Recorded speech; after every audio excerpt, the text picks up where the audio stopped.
Hi, today we're going to talk about characteristics of leaders, the one thing that great leaders do.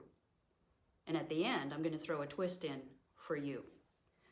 So, the characteristics of a leader and having those is much different, isn't it, than being in a position of leader.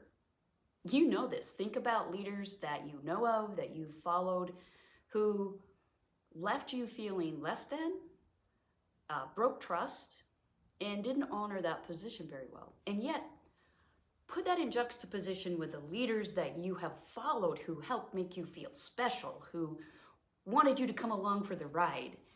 Leaders who could inspire a team to go out and do things that we thought once may have been impossible.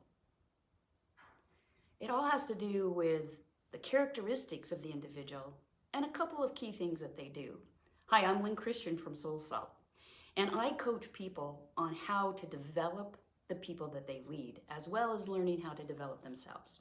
And if you're interested in the blog, I recently revised with this blog. It was one of our probably more successful blogs from the last year.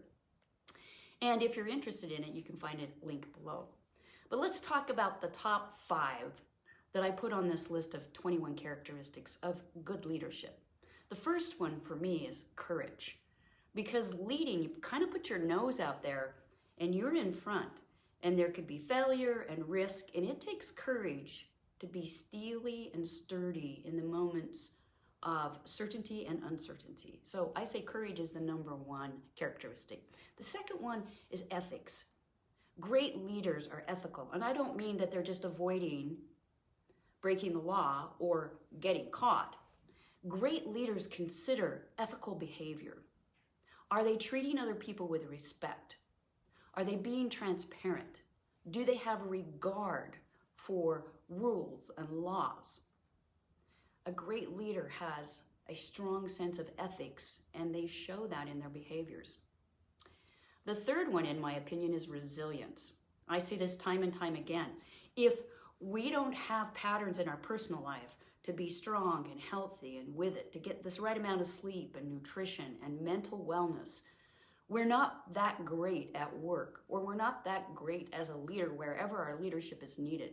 So for me, resilience is one of those things that's a lifelong endeavor, because when you're steering the ship, the seas are not always going to be smooth, and there will be times when we will be tested, and we need that resilience to get through that, to be steady, to be stabilizing. The next one is humility.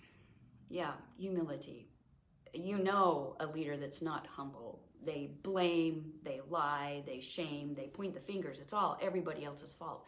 But a humble leader will admit when they falter, will be transparent, will share what it's like to misfire, and set an example for all of us to know what we want to do and need to do in those moments, and go, oh, that's what we do when we make a left turn and we should have made a right turn.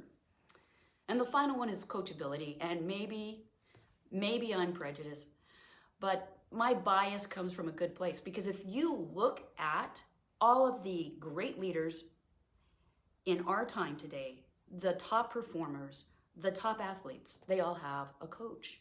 In fact, I have 3 coaches right now. For every single endeavor that I'm reaching for and going to a new level, I have someone to support me. And I'm looking for coachability when I look at leaders. Are they willing to raise their awareness and see things maybe they hadn't seen before?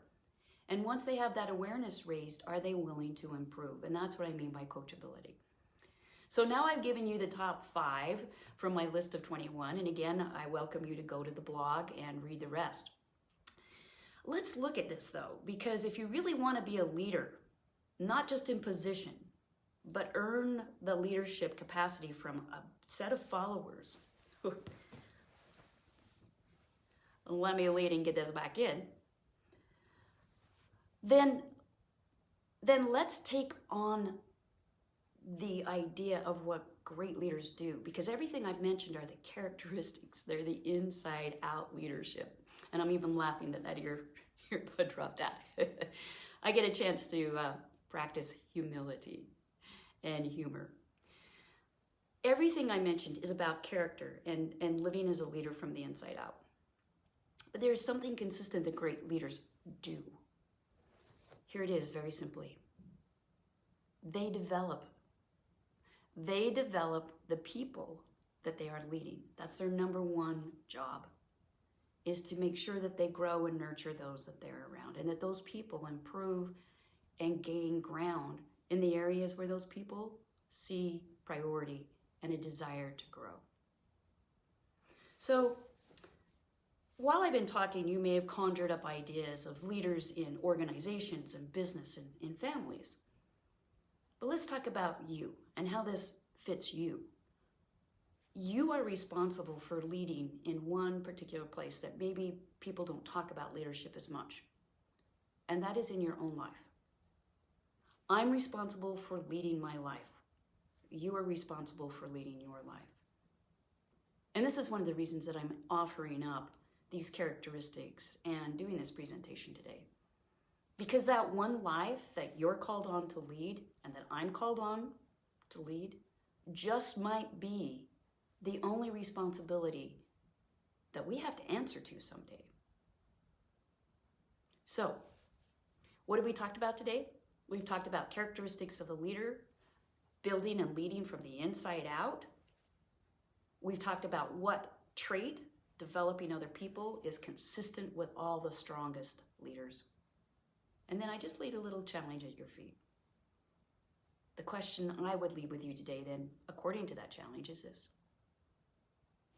How are you going to answer someday for the way you led your life? I hope that's a positive experience for you and for me. Thanks for joining me today. Again, Lynn Christian from Soul Salt. If this has been interesting to you, I typically am more active on Instagram, either Lynn Christian, L-Y-N, Christian, or Soul Salt. You can find us here on Facebook. We have a website, soulsalt.com. You can sign up for our newsletter, and we have a YouTube channel, Soul Salt Coaching, all one word. Have a very good day.